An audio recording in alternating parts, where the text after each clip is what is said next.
Hello everybody, my name is Jason Davis and now we'll be presenting my Latin Square Designs presentation. Hope you enjoy. So, what are Latin Square Designs? A Latin Square Design is an array, n by m, that's filled with different symbols, each occurring exactly once in each row and exactly once in each column. Latin Square Designs are used to control or sometimes eliminate two sources of nuance variability, which I'll explain later in this video. Whenever we have more than one blocking factor, a Latin square design will allow me to remove the variation for these two sources from the error variation. We will use Latin square designs when we need to control the variation in an experiment that is related to rows and columns in a field. Here I provided some examples of some Latin square designs that some mechanical engineers use. Here is a common example of a Latin square design, a Sudoku table. Want to learn how to create a Latin square design? Well, look, I'm here. I'll teach you.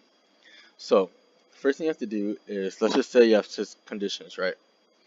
Label each of the columns 1 through n, alternating between successive columns right here. Now, label the left-hand column from 1 ascending to n.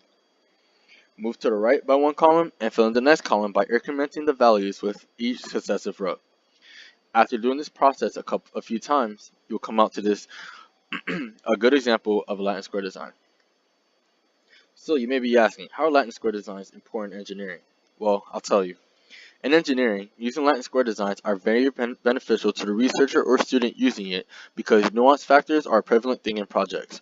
A nuance factor is a factor that may have some effect on the response of a certain experiment, but will have no interest to the researcher or student.